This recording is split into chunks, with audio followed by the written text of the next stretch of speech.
Hi student, रासायनिक बल गतिकी अर्थात केमिकल काइनेटिक्स के लेक्चर नंबर 3 में आप सभी का स्वागत है। आज हम पढ़ने वाले हैं रेट लॉ अर्थात दर नियम और साथ में हम पढ़ेंगे रेट कांस्टेंट जिसको कहा जाता है दर स्थिरांक या फिर इसी को कहा जाता है स्पेसिफिक रेट कांस्टेंट अर्थात विशिष्ट दर स्थिरांक। इसके अलावा हम पढ़ेंगे आर्डर ऑफ रिएक्शन अर्थात अभिक्रिया की कोटि। अब ये तीनों चीज़ें हम इसलिए पढ़ेंगे क्योंकि ये तीनों चीज़ें एक दूसरे से इंटरलिंक है और साथ में हम इसके न्यूमेरिकल क्वेश्चन करेंगे जो कि 12th के एग्जाम में, इसके अलावा नीट और जेई के जो एग्जाम होता है उसमें पूछे जाते हैं। इसके पहले हमने इस यूनिट में अभिक्रिया की दर अर्थात रेट ऑफ रिएक्शन और साथ में फैक्टर के बारे में पढ़ा था जो कि अभिक्रिया की दर को प्रभावित करते हैं, इफेक्ट करते हैं।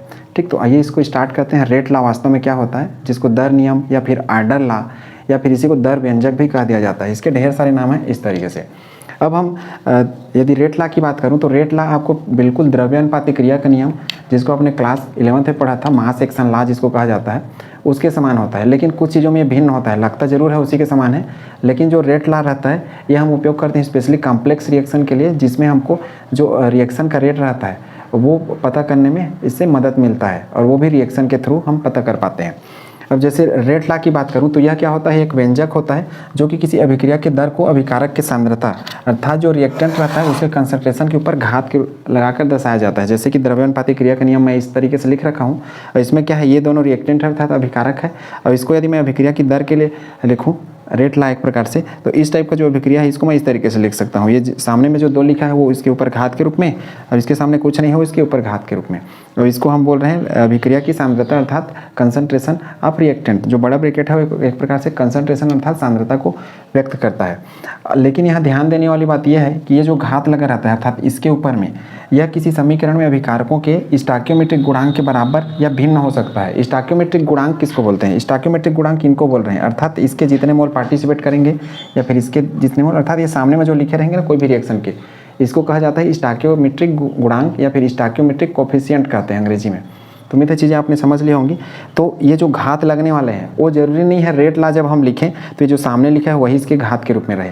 मैं एक एग्जांपल के थ्रू इसको बता रखा हूँ कि द्रव्यानुपातिक क्रिया का नियम ये है जो मैं यहाँ लिख रखा हूँ, यह आपके सिलेबस का हिस्सा नहीं है, लेकिन इसी से मिलता जुलता ये रेट लॉ होता है जो इस तरीके से होता है। लगता ऐसा ही है कि इसके ऊपर में घात रहेगा, लेकिन यहाँ पे मैं एक लाइन क्या लिख रखा हूँ कि यह इसके बराबर या फिर इससे अलग हो सकता है। लेकिन जो द्रव्यानुपातिक अर्थात मास एक्शन लॉ होता है उसमें क्या है, ये जो सामने रहता है वही इसके रूप में ऊपर घात के रूप में चला जाता है। तो उम्मीद है यहाँ तक का कंसेप्ट आपने समझ लिया होगा। अब जो द्रव्यानुपातिक क्रिया का नियम है इसको अब हम उदाहरण के थ्रू समझ सकते हैं। इसके लिए हमको 2 टाइप के रिएक्शन की आवश्यकता पड़ेगी, तब हम इसको डिफाइन करेंगे। पहला हम एक सरल टाइप का अभिक्रिया जिसको हम बोल सकते हैं प्रारंभिक अभिक्रिया, और दूसरा हम बोल सकते हैं कॉम्प्लेक्स टाइप का रिएक्शन जिसको बोल सकता हूँ मैं जटिल अभिक्रिया। कॉम्प्लेक्स मतलब जो एक से अधिक पदों में होगा, एक से अधिक स्टेप में होगा, और सरल का अर्थ है कि एक स्टेप में खत्म होने वाला अभिक्रिया। अब इसको यदि हम उदाहरण लें तो उदाहरण इस तरीके से लिख रखा हूँ कि ए कोई रिएक्टेंट लिया हूँ और बी कोई रिएक्टेंट अर्थात अभिकारक ले रखा हूँ जिससे उत्पाद बन गया। ठीक, यहाँ पे जो ए है वो इसका स्टोइकियोमेट्रिक गुणांक है अर्थात इसके मोल की संख्या, और ये जो बी है ये कैपिटल बी का स्टोइकियोमेट्रिक गुणांक है। अब इसको मैं रेट लॉ के रूप में लिखूँ अर्थात ये जो हम इस यूनिट में पढ़ने वाले हैं आर्डर लॉ या रेट लॉ जिसको कहा जाता है, दर नियम या दर व्यंजक या वेग नियम, उस तरीके से लिखूँ तो देखिए दर नियम जब लिखते हैं तो इस तरीके से लिखा जाता है आर, या फिर इसी को हम लिख सकते हैं स्मॉल आर, इस तरीके से हैं। ये वास्तव में रेट ऑफ रिएक्शन है, अभिक्रिया की दर है। अब रेट लॉ अर्थात जो दर नियम है उसके अनुसार यदि हम इस रिएक्शन का रेट लॉ निकालें अर्थात दर नियम लिखें तो दर नियम लिखने का ये तरीका है। दर नियम समानुपाती अर्थात प्रोपोर्शनल ए और ये बी, ए और बी ये है। अब इसके ऊपर में देखिए मैं एक्स और वाई घात लगा रखा हूँ। ये किसी किसी बुक में पी और क्यू भी लिखा मिलेगा, किसी किसी बुक में एम और एन लिखा हुआ मिलेगा, तो उससे आपको कन्फ्यूज़ नहीं होना है। मैं यहाँ पे एक्स और वाई लिख रखा हूँ, इसको आप पी यहाँ को इसको क्यू लिख सकते हैं, इसको एम और इसको एन लिख सकते हैं, फर्क नहीं पड़ता क्या लिखा है, आपको समझ में आना चाहिए। ठीक, एक्स और वाई यहाँ पे क्या है ये देखिए, इसको जब मैं हटाऊंगा तो यहाँ स्थिरांक लग जाएगा के, इसको कहा जाता है दर स्थिरांक या इसी को कह देते हैं विशिष्ट दर स्थिरांक। तो हम आगे इसको डिफाइन करेंगे दर स्थिरांक या विशिष्ट दर स्थिरांक अर्थात स्पेसिफिक रेट कांस्टेंट या फिर रेट कांस्टेंट क्या होता है, इस चीज़ को आगे डिफाइन करने वाले हैं। ठीक, अब यहाँ पे देखिए ए के ऊपर एक्स लिख रखा हूँ, बी के ऊपर वाई लिख रखा हूँ। अब ये जो यदि सिंपल टाइप का रिएक्शन यदि मैं इसको मान लूँ, सिंपल अर्थात जो एक ही पद में खत्म हो जाए अर्थात ए बी बी से सीधा उत्पाद बन जाए, एक ही बार में 1 स्टेप में खत्म हो, तो इस टाइप की अभिक्रिया के लिए जो ये घात लगा है ना एक्स, ये इसकी स्टोइकियोमेट्रिक कोफिशिएंट के बराबर होगा अर्थात जो ए है वही वास्तव में एक्स है इस तरीके से, और जो वाई है वही वास्तव में बी है।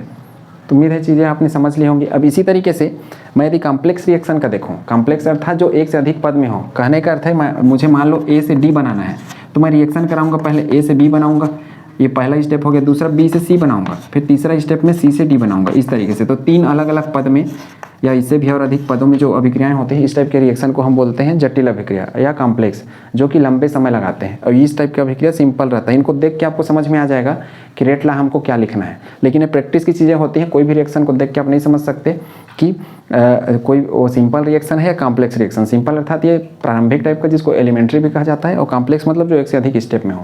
तो इसको आपको एग्जाम्पल के थ्रू समझना पड़ेगा और अलग अलग प्रैक्टिस करना पड़ेगा।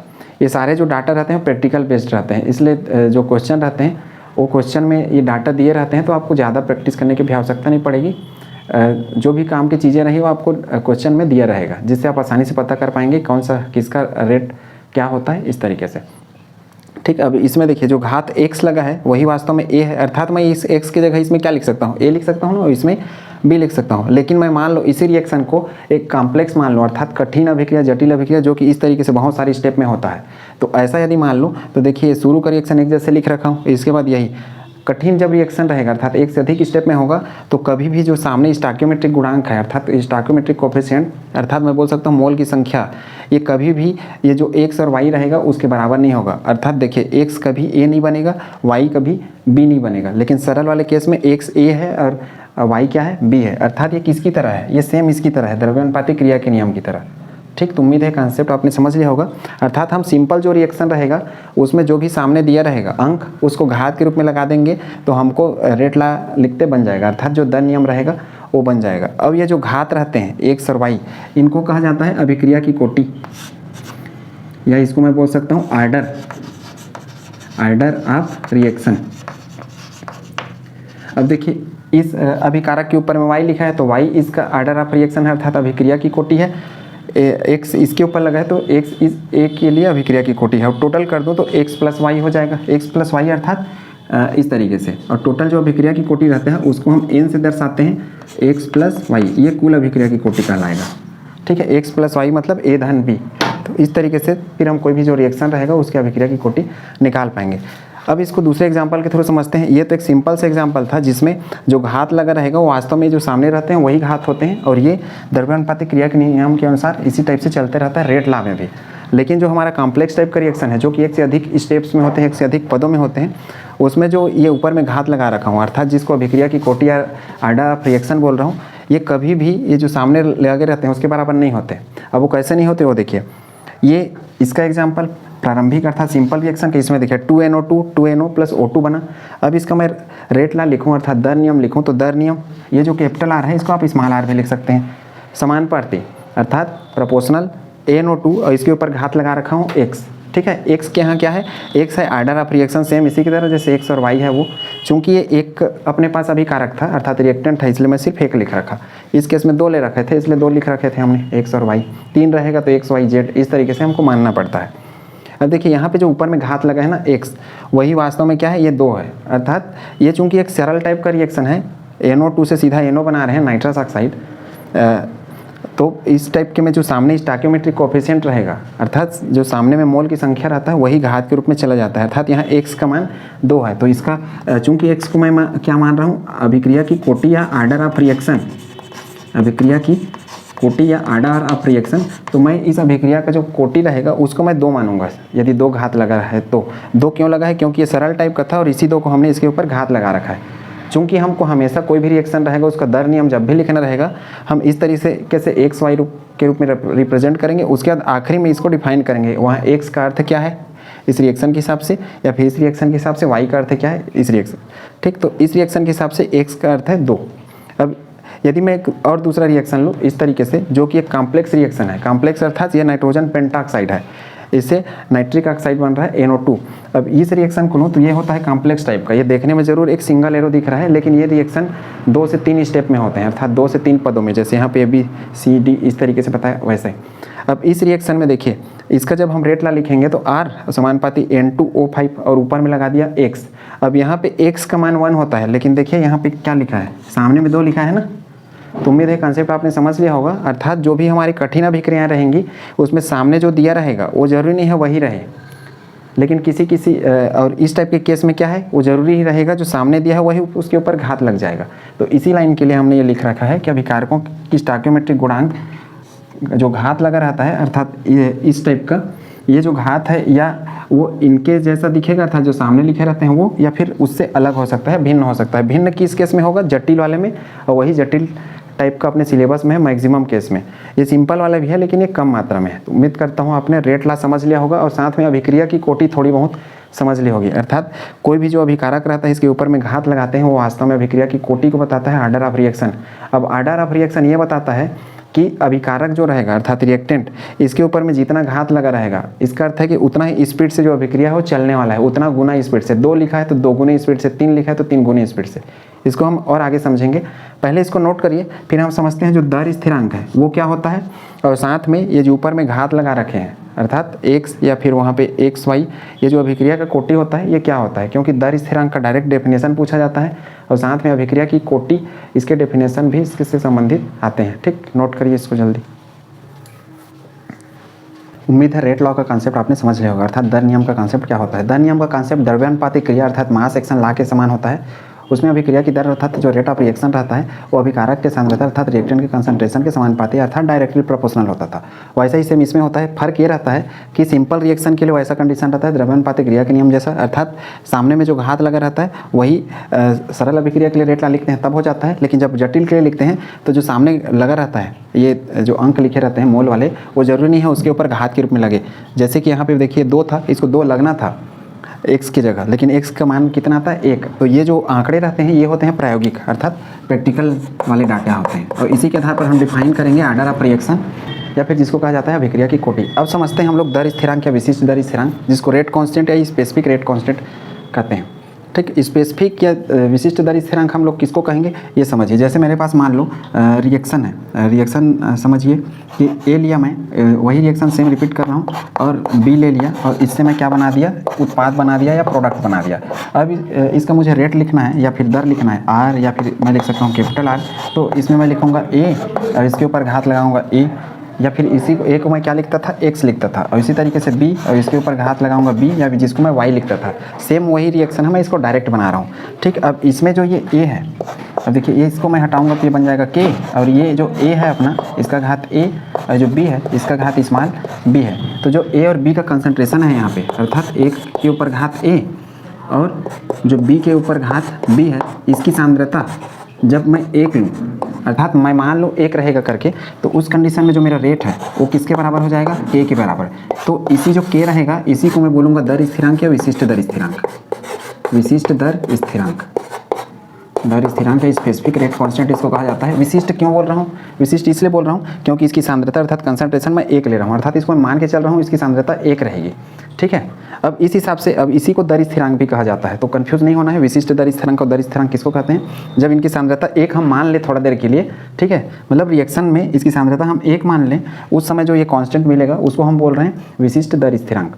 अब जो ये विशिष्ट दर स्थिरांक रहता है ये इस हिसाब से मैं बोल सकता हूँ कि जो मेरा अभिकारक है या फिर बोल सकता हूँ जो रिएक्टेंट है ये इसकी सांद्रता पर निर्भर नहीं करता। निर्भर नहीं करता अर्थात मैंने इसका मान तो 1 मान रखा है, इसलिए मैं बोल सकता हूँ कि यह अर्थात जो k है, k का मान अभिकारक अर्थात रिएक्टेंट जो होता है अभिकारक के सांद्रता पर निर्भर नहीं करता, सांद्रता पर निर्भर नहीं करता। ये याद रखना है आपको, निर्भर नहीं करता।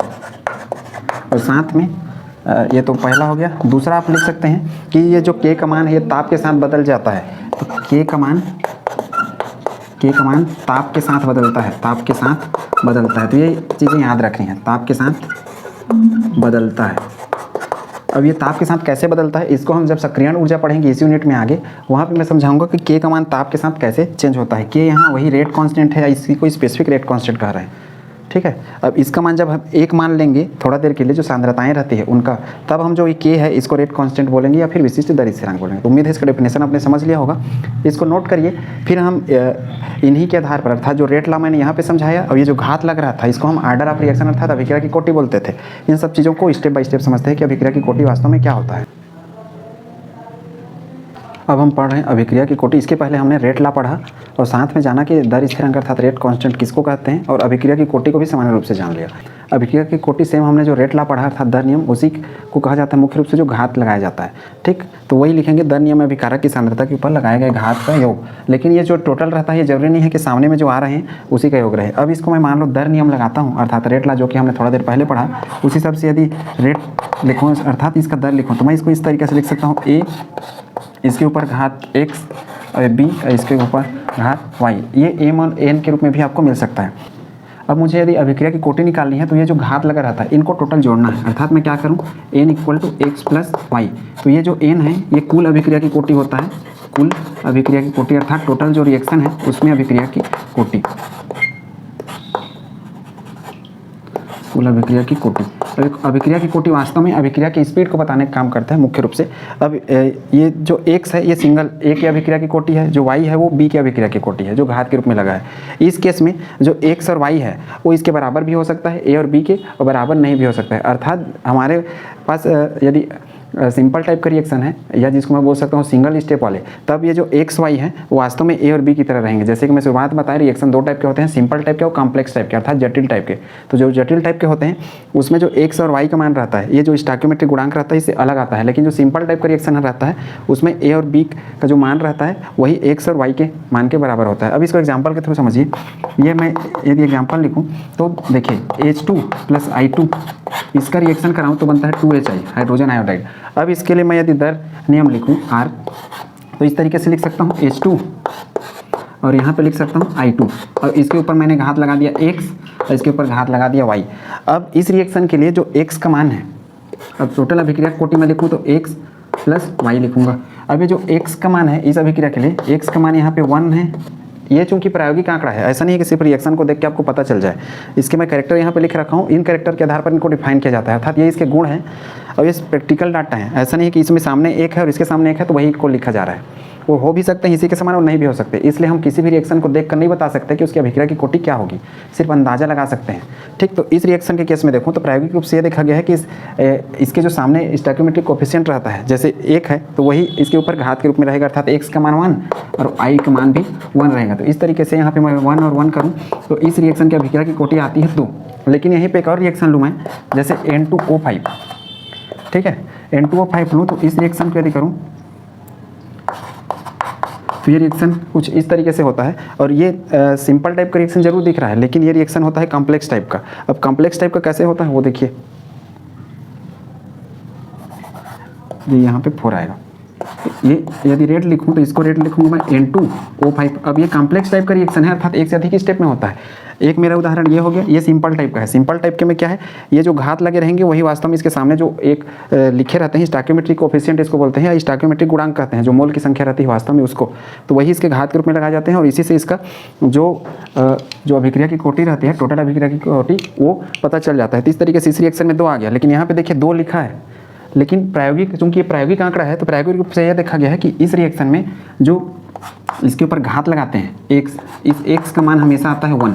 तो इस हिसाब से x का मान 1 आ गया तो मेरी अभिक्रिया की कोटि क्या होगी, n = x। चूंकि यहाँ पे 2 चीज़ें थी, घात x धन y करते थे, यहाँ पे क्या है सिर्फ x है, तो n = x। तो x का मान रखूँ तो ये n = हो जाएगा 1। तो यहाँ अभिक्रिया की जो कोटि रहेगी अर्थात आर्डर ऑफ रिएक्शन वो होगा 1। तो बिल्कुल भी रिएक्शन को देख के ये ना समझे कि जो रिएक्शन के अभिकारक अर्थात रिएक्टेंट के सामने लिखा रहेगा वही अभिक्रिया की कोटि होगी। ये चूंकि प्रायोगिक आंकड़े होते हैं इसलिए प्रयोग के द्वारा ये सारी चीज़ प्रूव किए जाते हैं, सिद्ध किए जाते हैं। ये मल्टी स्टेप वाले हैं, अर्थात एक से अधिक पद वाला रिएक्शन। तो इसमें देखिए जो लिखा है वही घात के रूप में नहीं जा रहा है, x का मान इसमें 1 माना गया है, अर्थात 1 प्रैक्टिकल के द्वारा पता किया गया है, इसलिए इसकी अभिक्रिया की कोटि 1 होगी। उम्मीद करता हूँ कॉन्सेप्ट आपने समझ लिया होगा। और इस रिएक्शन में देखिए यहाँ पे 2 जैसे दिख रहा है वैसे ही अभिक्रिया की कोटि, इसके लिए 1 और इसके लिए भी 1, तो इस तरीके से यहाँ अभिक्रिया की कोटि 2 है। तो उम्मीद करता हूँ दोनों कॉन्सेप्ट आपने समझ लिया होगा। ये इसके प्रॉपर्टीज़ हैं कि अभिक्रिया की कोटि धनात्मक, ऋणात्मक, शून्य या भिन्न, भिन्न मतलब बट्टा के रूप में, जैसे 1/2, 2/2 अर्थात 0.3, 0.2 ऐसा पॉइंट के फॉर्म में आएंगे, फिर या अंश बटा हर के रूप में।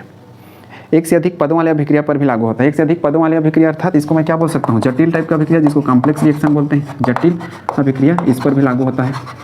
अब देखिए मुख्य रूप से इसमें समझने वाला पॉइंट ये है, स्टोइकियोमेट्रिक गुणांक के समान भी हो सकता है और ये अलग भी हो सकता है। देखिए इसमें ये सामने कुछ नहीं था, मतलब मैं एक मान के चल रहा था, तो इसलिए यहाँ अभिक्रिया की कोटि कितना आ गया, 1 और 1 टोटल 2, अर्थात ये जो स्टोइकियोमेट्रिक गुणांक है सामने जो अंक है उसके हिसाब से ये आ गया। लेकिन यहाँ पे अभिक्रिया की कोटि जो स्टोइकियोमेट्रिक गुणांक है उससे अलग आया है, तो इसीलिए समान भी हो सकता है, भिन्न भी हो सकता है, वो निर्भर करेगा रिएक्शन पर।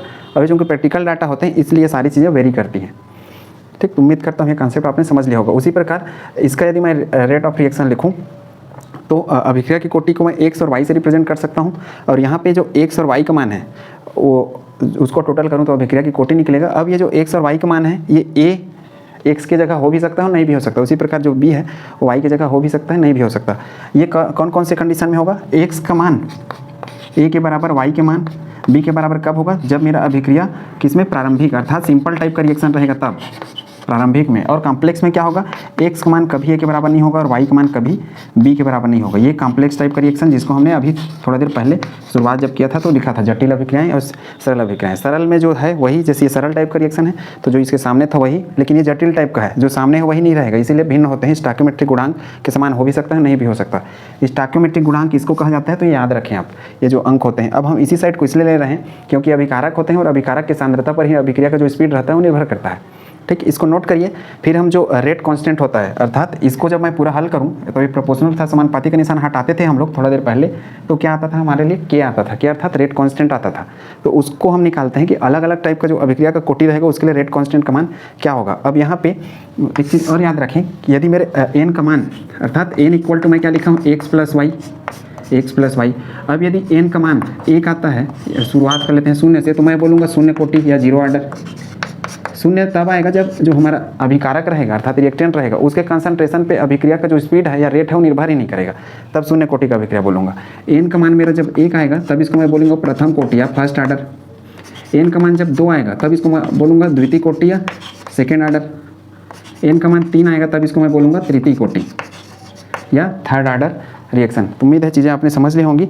एन के मान शून्य रखने पर शून्य कोटि, zero order, first second third. अब एन का मान 4 नहीं हो सकता, अर्थात अभिक्रिया की कोटि 3 से अधिक नहीं हो सकती। इसका कारण ये है कि जब हम अभिक्रिया कराते हैं 3 से अधिक रिएक्टेंट को, जैसे मैं 4 रिएक्टेंट ले लिया इस तरीके से, 4 अभिकारक, तो यह माना जाता है कि जब अभिकारक की संख्या बढ़ जाती है तो इनके बीच में एक बराबर स्पीड से टक्कर होने की संभावना घटने लगती है, जिससे क्या होगा, जो हमारा प्रोडक्ट रहेगा या उत्पाद रहेगा वो कभी बनता ही नहीं है। इसलिए अभिक्रिया की कोटि का मान 3 से अधिक कभी नहीं होता है। तो उम्मीद है सारे कॉन्सेप्ट आपने समझ लिए होंगे, इसको नोट करिए। फिर जो हमारा रेट कांस्टेंट होता है अर्थात के का मान अर्थात ये निशान जब हटाएंगे तो ये जो के आता था और ये ए एक्स और ये बी वाई, तो ये जो के का मान है इसका हम यूनिट निकाल रहे हैं वास्तव में, कि जो के रहेगा इसका इकाई कैसे लिखेंगे, और इसके इकाई पूछे जाते हैं, इससे संबंधित क्वेश्चन भी पूछे जाते हैं। जल्दी से नोट करिए। अब हम पढ़ रहे हैं दर स्थिरांक अर्थात रेट कांस्टेंट की इकाई निकालना किसी भी अभिक्रिया की कोटि के लिए, अर्थात अलग अलग ऑर्डर वाली अभिक्रियाओं के लिए हम लोग अलग अलग दर स्थिरांक अर्थात रेट कांस्टेंट निकाल रहे हैं। इसके माध्यम से आपको जो इसके न्यूमेरिकल क्वेश्चन रहते हैं वो बनाने में मदद मिलेगा, और साथ में इससे संबंधित जो सीधे क्वेश्चन आते हैं रेट कांस्टेंट का यूनिट निकालने के लिए किसी भी अभिक्रिया कोटि के लिए, अर्थात यदि फर्स्ट ऑर्डर के लिए रेट कांस्टेंट पूछता है तो उसका तरीका अलग होता है, सेकंड ऑर्डर के लिए पूछे तो उसका तरीका अलग होता है, और इसको एक ट्रिक के माध्यम से भी हम निकाल सकते हैं। तो देखिए, यदि दर स्थिरांक की इकाई मुझे पता करनी है तो हम सबसे पहले इस तरीके से एक रिएक्शन लिख लेंगे। जैसे मैं ए ले लेता हूँ, अब ये कैपिटल ए हो गया, इससे मैं बना लिया उत्पाद, मतलब ये मेरा एक छोटा सा रिएक्शन हो गया। जरूरी नहीं है हम यही लिखे, बी भी लिख सकते हैं, ए के साथ ए प्लस बी, लेकिन सब में वही आने वाला है जो हम यहाँ पे निकालने वाले हैं। अब यदि मुझे अभिक्रिया की दर अर्थात रेट लॉ लगाना है यहाँ पे, दर नियम, तो दर नियम लगाऊंगा तो मैं यहाँ पे लिखूंगा आर, या फिर लिख सकता हूँ कैपिटल आर, अर्थात इसको कहा जाता है अभिक्रिया की दर समानुपाती ए। तो चूंकि हमने क्या पढ़ा है रेट लॉ में कि इसका घात हम लगा देंगे एक्स, ठीक है। ये एक्स वास्तव में क्या है, ये एक्स है एन, अर्थात इसको मैं बोल रहा हूँ अब अभिक्रिया की कोटि। चूंकि मैं यहाँ पे क्या लिया हूँ, एक अभिकारक ले रखा हूँ, इसलिए मैं एन को एक्स मान लिया। 2 लेता तो एन का मान एक्स धन वाई हो जाता, क्योंकि अगले वाले में भी घात आता। 3 लेता तो एक एन का मान एक्स धन वाई धन जेड, इस तरीके से बढ़ते जाता। हम सिर्फ एक ही लेके सीख रहे हैं कि दर स्थिरांक का यूनिट कैसे पता करना है। तो यह हो गया अभिक्रिया की कोटि या ऑर्डर ऑफ रिएक्शन। अब यहाँ पर यदि मैं समानुपाती अर्थात प्रोपोर्शनल, डायरेक्टली प्रोपोर्शनल का निशान हटाऊँ तो ये मैं लिख सकता हूँ के, जिसको हम रेट कांस्टेंट बोलते हैं, और ये लिख सकता हूँ ए और इसके ऊपर घात एक्स, ठीक है। एक्स वास्तव में वो एन है अभिक्रिया की कोटि। चूंकि मैं एक रिएक्टेंट अर्थात एक अभिकारक ले रखा था इसलिए उसको एक्स लिखा। अब ये एक्स का मान ए भी हो सकता है और न भी हो सकता, क्योंकि मैं कारण बताया था कि जो हमारे पास अभिक्रियाएँ होती है वो सरल होगा या फिर जटिल होगा, वो प्रैक्टिकल डाटा पे बेस्ड रहते हैं। इस वजह से ये सारी चीज़ें हम पहले से पता नहीं कर सकते। ठीक, तो हम अभिक्रिया की कोटि निकालने के लिए इस तरीके से कर सकते हैं। अब ये जो है ये अभिक्रिया की दर है वास्तव में। इसको हम बहुत जब लेसन स्टार्ट किए थे तो हम पढ़ चुके हैं अभिक्रिया की दर या रेट ऑफ रिएक्शन, जिसको हम स्मॉल आर के या फिर कैपिटल आर से रिप्रेजेंट कर सकते हैं। अब अभिक्रिया की जो दर होता है उसका सूत्र हमने क्या पढ़ा था कि अभिकारक या उत्पाद की सांद्रता अर्थात रिएक्टेंट या जो प्रोडक्ट रहता है उसका कंसंट्रेशन अपॉन टाइम, इस तरीके से पढ़ते थे ना। तो अभिकारक या उत्पाद की सांद्रता और टाइम पढ़ते थे, तो मैं यहाँ पे लिख सकता हूँ अभिकारक या उत्पाद की सांद्रता, और इसके नीचे टोटल रहता था समय। ये हम पढ़ चुके हैं पहले। और इसका यूनिट हम निकालते थे, जो सांद्रता रहता था उसके लिए हम निकालते थे मोल, इस तरीके से, और इसको बनाते थे प्रति लीटर, मोल पर लीटर, और ये नीचे वाला हो जाता था सेकंड। तो इस तरीके से मेरे पास आ गया जो अभिक्रिया की दर है या रेट ऑफ रिएक्शन है उसके लिए फार्मूला मोल प्रति लीटर, और ये हो गया सेकंड। अर्थात मैं इसको और क्या लिख सकता हूँ, इस तरीके से लिख सकता हूँ मोल प्रति लीटर। अब ये ऊपर चला जाएगा तो क्या हो जाएगा प्रति सेकेंड। ये अभिक्रिया की दर का फार्मूला है। ये हम शुरुआत के जो पहला लेक्चर था उसमें पढ़ चुके हैं, तो यहाँ पे ये चीज़ रिपीट हो गया। अब देखिए यहाँ पे ये के और ये क्या है, ये अभिकारक की सांद्रता है। ए बड़ा ब्रैकेट है इसलिए इसको सांद्रता बोलूँगा। और सांद्रता का सूत्र क्या होता है, सांद्रता यदि मैं लिखूँ कंसंट्रेशन, तो सांद्रता होता है मोल अपान आयतन। मोल को मैं एक प्रकार से द्रव्यमान लिख सकता हूँ, या द्रव्यमान बटा आयतन। और आयतन को हम लोग लिखते हैं लीटर में, और द्रव्यमान या मोल को लिखते हैं मोल।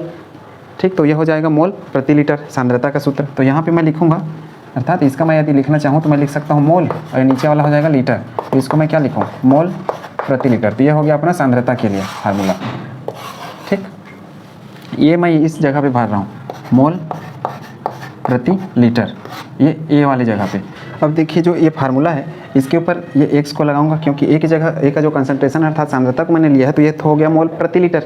ठीक, एक्स का मान यदि शून्य रखूंगा तो शून्य कोटि बनेगा। एक्स का मान यदि 1 रख दूंगा तो प्रथम कोटि, 2 रखूंगा द्वितीय, 3 रखूंगा तो तृतीय कोटि। तो इसको पहले हम सूत्र के फॉर्म में कन्वर्ट कर लेते हैं, उसके बाद फिर हम इसमें मान रखना स्टार्ट करेंगे। ठीक, तो उम्मीद है चीज़ें आपने समझ ली होंगी। ये हो गया एक्स। अब यही डाटा सेम हमने क्या लिखा है, ये मोल प्रति लीटर, और इस तरीके से हमने ले आया है। ये वही डाटा है सेम के, और ये हो गया मोल पर लीटर, और ये एक्स। इसके आगे भी यही है सेम, के मोल पर लीटर, ये एक्स। अर्थात किसी भी अभिक्रिया की कोटि या आपको यूनिट निकालना है या इकाई निकालना है, और उस इकाई का यदि आपको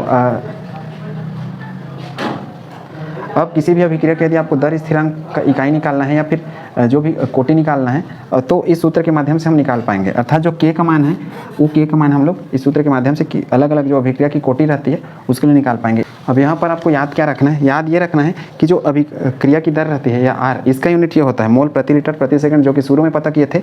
और यहाँ पे जो सांद्रता रहता है उसका होता है मोल प्रति लीटर। ये दो चीज़ आप याद रखेंगे तो आराम से जो भी यूनिट रहेगा, अर्थात जो भी अभिक्रिया की कोटि रहेगा उसका आप दर स्थिरांक का यूनिट निकाल सकते हैं। अर्थात रेट कांस्टेंट का यूनिट किसी भी अभिक्रिया कोटि के लिए सूत्र के माध्यम से पता कर सकते हैं। अभी जो हमारा सूत्र है ये वही किसी भी जो अभिकारक रहता है रिएक्टेंट, उसकी सांद्रता के लिए यूनिट मोल प्रति लीटर, जो कि मैं इस तरीके से लाया हूँ। इसको यदि मैं कन्वर्ट करूँ तो मेरे पास एक सूत्र आ जाएगा के। अभी ऊपर वाला डाटा को ऊपर रखो, मोल प्रति लीटर प्रति सेकेंड, और ये नीचे में क्या हो जाएगा, ये मैं लिख दूंगा मोल प्रति लीटर, ये ब्रैकेट बंद और ब्रैकेट के बाहर एक्स।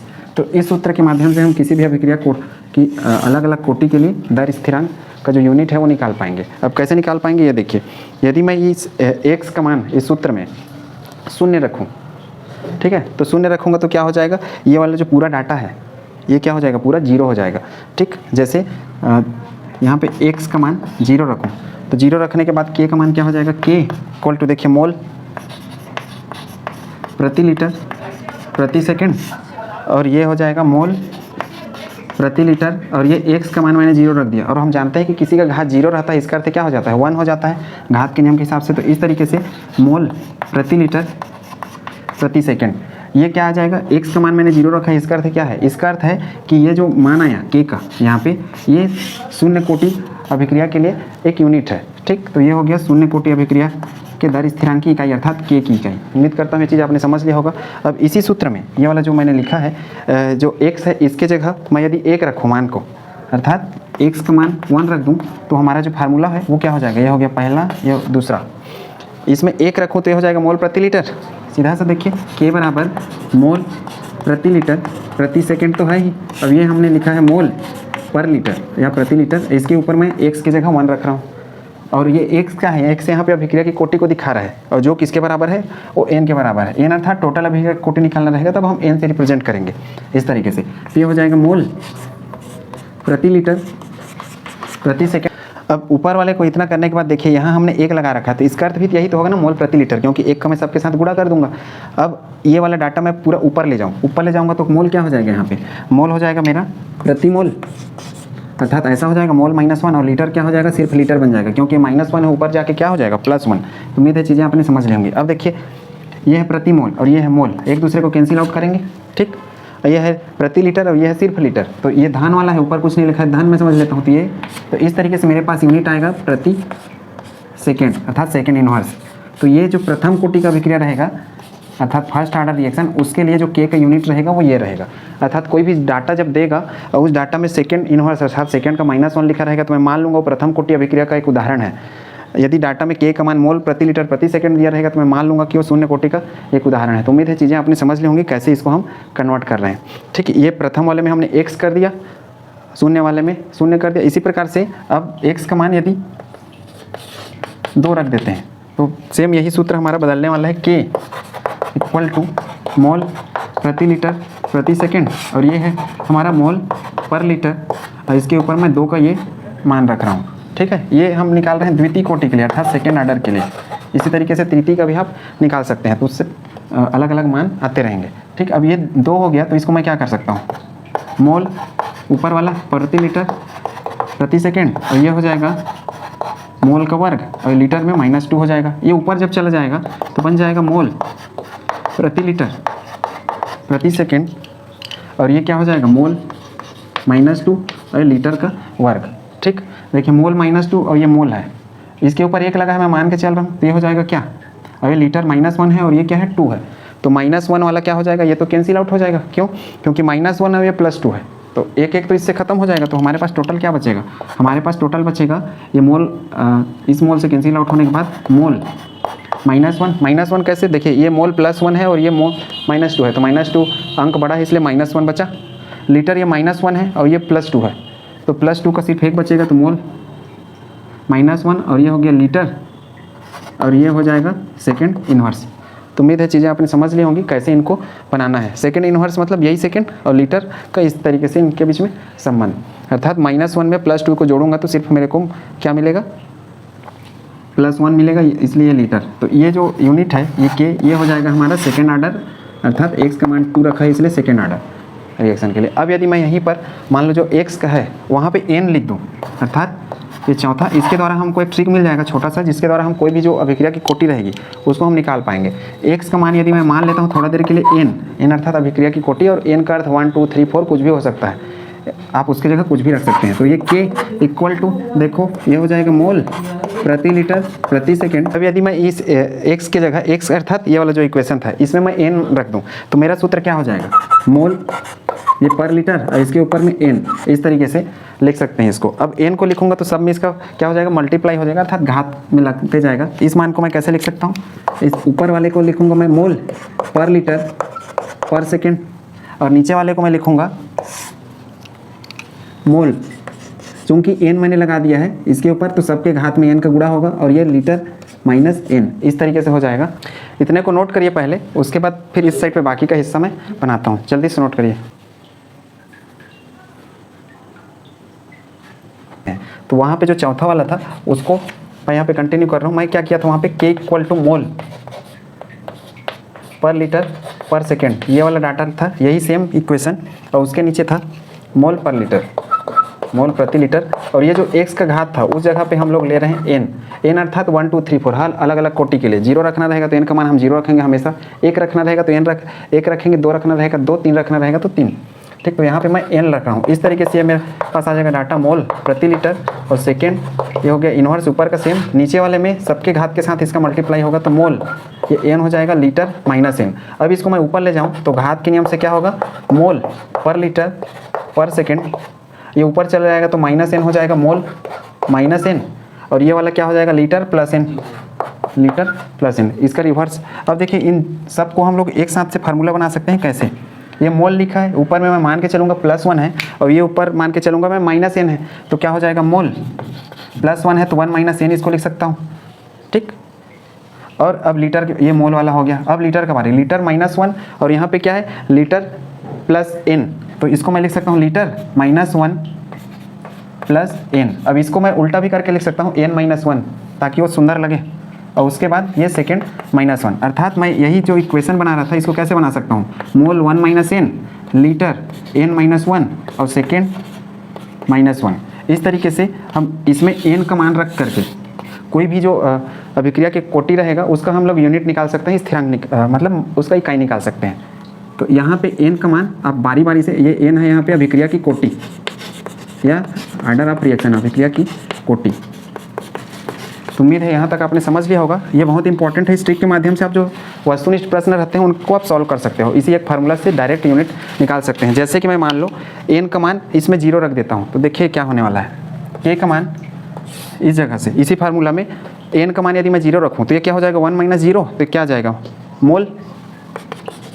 यदि n का मान 0 रख दूँ तो ये हो जाएगा मोल। अब चूंकि 1 है, ये तो 0 हो गया, तो 1 - 0 मतलब ये 1 ही रहेगा, तो 1 को हम लिखे या ना लिखे उससे कोई फर्क नहीं पड़ता। अब देखिए यहाँ पे n का मान क्या रखा हूँ मैं 0, तो ये हो जाएगा जो लीटर है वो हो जाएगा -1 क्योंकि 0 आ गया।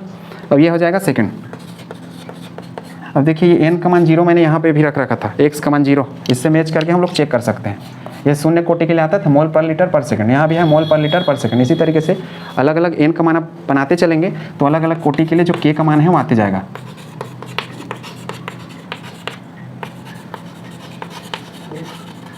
इसको नोट करिए, फिर इसके आगे हम समझते हैं एक ट्रिक के माध्यम से कि जो अभिक्रिया का कोटि रहेगा और जो अभिक्रिया का सांद्रता रहता है, अर्थात अभिकारक की सांद्रता, उस पर अभिक्रिया का कोटि का क्या फर्क पड़ता है, इस चीज़ को अब हम समझ रहे हैं कि जो अभिक्रिया का कोटि रहता है उसको हम अभिकारक अर्थात रिएक्टेंट के सांद्रता के हिसाब से कैसे बदल के अलग अलग जो रेट ऑफ रिएक्शन रहता है अर्थात अभिक्रिया की दर को पता कर सकते हैं। अर्थात मुझे ये दिया रहे कि जो मेरे पास अभिकारक है उसकी मात्रा यदि मैं 2 गुना बढ़ा दूँ तो जो अभिक्रिया की दर रहेगी वो कितनी गुनी रहेगी, और मेरे पास अभिक्रिया का कोटि का मान क्या होगा, अर्थात वो शून्य कोटि अभिक्रिया रहेगा या प्रथम या द्वितीय या तृतीय। इस तरीके से हम कैसे प्रिडिक्ट कर सकते हैं, इसका ट्रिक समझिए। ये जो कंपटीशन एग्जाम होते हैं उनके पेपर बहुत इंपॉर्टेंट होते हैं, और आजकल जो 12th बोर्ड का एग्जाम है उसमें भी बहुत इंपॉर्टेंट होता है। तो इस ट्रिक को समझिए। जैसे मेरे पास एक क्या है रिएक्टेंट है ए, उससे मैं उत्पाद बना रहा हूँ, ठीक है, अर्थात ये अभिकारक है उससे मैं उत्पाद बना रहा हूँ। इसको मैं दर नियम के हिसाब से देखूँ तो अभिक्रिया का दर मैं इसके लिए लिखूंगा ए और इसके ऊपर लगा दूंगा घात x, ठीक, इस तरीके से लगाते थे। अब ये x का मान निर्भर करेगा इस अभिक्रिया पे, सरल वाला रहेगा तो x का मान a जैसा हो जाएगा अर्थात जो स्टोइकियोमेट्री गुणांक है उसके बराबर, और यदि कठिन वाला रहेगा तो a से अलग आ जाएगा क्योंकि ये प्रायोगिक आंकड़े होते हैं रेट ला वाले जिसको हमने अभिक्रिया की कोटि में पढ़ रखा है। अब मैं इससे अलग देखिए, मेरे पास एक अभिकारक है और ये अभिकारक की सांद्रता है, तो मैं लिख सकता हूँ अभिकारक की सांद्रता, ठीक है, ए, और ये है अभिक्रिया की दर जिसको मैं रिप्रेजेंट कर रहा हूँ आर से। अब इनके आधार पर मैं अभिक्रिया की कोटि को बताऊंगा कि अभिक्रिया की कोटि हम कैसे निकालते हैं, अर्थात जो अभिक्रिया की दर रहेगी वो अभिकारक की सांद्रता पर किस तरीके से निर्भर करेगा और इसके आधार पर हम कैसे अभिक्रिया की कोटि को पता करते हैं। इससे आपको ये समझ में आएगा कि अभिक्रिया की जो कोटि है वास्तव में क्या बताता है हमको कोई भी रिएक्शन में, ठीक। अब देखिए मेरा जो अभिकारक की सांद्रता है वो यहाँ पे ए है और जो अभिक्रिया की दर है इसको मैं मान लेता हूँ 1 R1। अब ये मेरा जो डाटा है ये है प्रारंभिक स्थिति, अर्थात हमने पदार्थ को लिया है उसकी शुरुआत में मात्रा A है अर्थात सांद्रता A, और उस समय अभिक्रिया की दर मेरी R1 है। अभिक्रिया की दर R1 अर्थात इस स्पीड से चल रहा था, तो इस डाटा को मैं बोल रहा हूँ प्रारंभिक। अब सोचिए थोड़ा देर बाद हम जब अभिक्रिया हम करा रहे थे धीरे धीरे अभिकारक क्या होता है, घटते जाता है, ठीक। अब कंडीशन लागू कर रहा हूँ, यदि जो मेरा अभिकारक है उसकी मात्रा को मैं 2 गुना बढ़ा दूँ, ठीक है, अर्थात इसको मैं A को क्या कर दूँ 2A कर दूँ, ठीक, 2A का अर्थ है 2 गुना कर दूं, और जो मेरा अभिक्रिया का दर आएगा, अब दर कौन सा आएगा, ये तो प्रारंभिक स्थिति है, अब हम नेक्स्ट दर पता कर रहे हैं अर्थात द्वितीय की स्थिति। कंडीशन लागू कर रहा हूँ R2 मतलब ये शुरुआत का स्थिति है और ये मेरा अंतिम स्थिति है, मतलब जो हमको नया अभिक्रिया का स्पीड मिलेगा वो क्या होगा इसके हिसाब से। यदि मैं अभिकारक की मात्रा डबल कर दूँ और मुझे जो अभिक्रिया का मान है वो भी डबल मिले अर्थात 2R1 मिले, ठीक है, तब मैं मान के चलूँगा कि अभिक्रिया की कोटि 1 होगी, ठीक है। कैसे 1 होगी, इसको मैं यदि डबल कर दूं तो जो अभिक्रिया का दर है प्रारंभिक का भी डबल हो जाए, तब उसको मैं बोलूँगा अभिक्रिया की कोटि 1। अब इसको हम अभिक्रिया की कोटि को कैसे रिप्रेजेंट करते थे, इस तरीके से रिप्रेजेंट करते थे a, और इसके ऊपर में घात x लगाते थे, इसी को मैं n बराबर x मान लेता था। अब मान लो x का मान यहाँ पे 1 है तो प्रथम कोटि, x का मान 2 है तो द्वितीय कोटि, x का मान 3 है तो तृतीय, x का मान 4 है तो चतुर्थ। लेकिन चौथा कोटि का अभिक्रिया होता नहीं है, याद रखें, क्योंकि 3 से ज़्यादा जब अणु रहते हैं, कोटि का अर्थ अणु की संख्या से भी रहे वास्तव में, तो चतुर्थ कोटि की अभिक्रिया संभव नहीं है, क्योंकि अणु इस कोटि में पहुँचते पहुँचते बहुत धीमे स्पीड में हो जाते हैं, बहुत स्पीड से टक्कर नहीं करते, और टक्कर जब नहीं करेंगे तो उनके प्रोडक्ट या उत्पाद नहीं बनेंगे, जिसको हम और मॉलिक्यूलरिटी वाले में पढ़ेंगे, अर्थात अभिक्रिया की अणु संख्याता या फिर रिएक्शन मॉलिक्यूलरिटी या रिएक्शन, ये वाले सेक्शन पढ़ाऊंगा नेक्स्ट लेक्चर में, ठीक है। तो अभिक्रिया की कोटि यहाँ पे मैं 1 बोलूँगा, अर्थात सीधे डबल हो जाए, ठीक। ये वास्तव में घात इसका 1 है। अब मान लो मेरा जो अभिकारक है वो 2, उसकी मात्रा मैं डबल ही लिया हूँ, और इस समय जो R2 है इसका मान 4 गुना बढ़ जाए, R2 मतलब ये जो प्रारंभिक था ना उसकी अपेक्षा 4 गुना बढ़ जाए, तब मैं यहाँ पे बोलूँगा अभिक्रिया की कोटि 2 है। अब कैसे 2 है ये समझिए, 4 गुना कर समझ रहे हैं, ये 2R और इसका मैं स्क्वायर लगा रहा हूँ, तो स्क्वायर लगा रहा हूँ ना, अर्थात वर्ग में डबल हो गया, इसलिए अभिक्रिया की कोटि में क्या बोलूँगा 2, अर्थात इसको मैं डबल कर दिया और ये वर्ग में डबल हो गया इसकी अपेक्षा, ऐसे तो डबल था ही, अब इसका जस्ट डबल हो गया, 2 दूनी 4, तब मैं बोलूँगा अभिक्रिया की कोटि क्या होगी 2, तो अर्थात ये क्या हो रहा है वर्ग में बढ़े।